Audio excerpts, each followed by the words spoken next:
And I am a Filipino soldier. I will support and defend the Constitution of the Republic.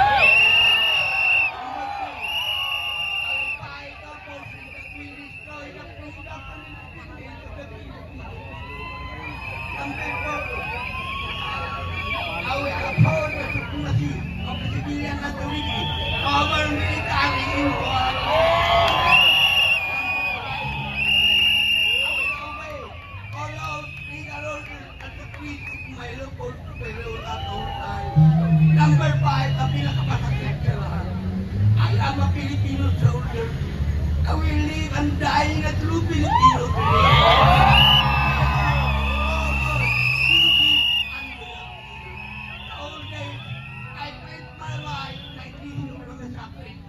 Hindi ko lang isabi ang pangalan ko pagka mag-isili ang kasama ko. Kasi ang kasama ko iba naging general. Retired.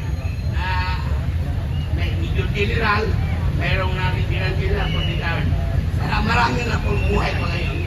Hindi ko lang nga kami ang first batch na pili sa Campo Gospel kasi alam na sino ako. Hindi ko lang isabi ang kasi ang ilang ginagawa ni akin the Geneva Convention Article of War.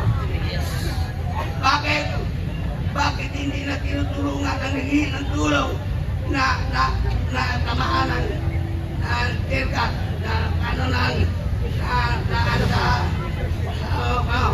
ngayon ang mga kawarin mo na ang mga pulis at kawa ko hindi na pulis, terorista na parang walang nangyari.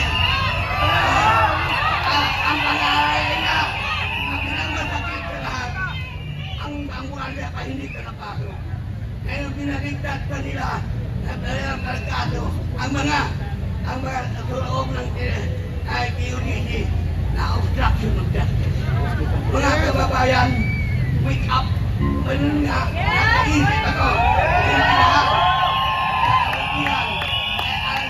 Ang divine justice, ang divine intervention must be applauded in this country. We love the country Philippines. I love you all. Kasi dahil ito, nakaiyak ito sa aking karanasan. Naalay ko kasi namin binababoy nila ang suot namin uniforme. Patuloy, you have no place in the armed forces. You are not a force. You have no right to stay in the armed forces, even in one week. Thank you very much. Yun po.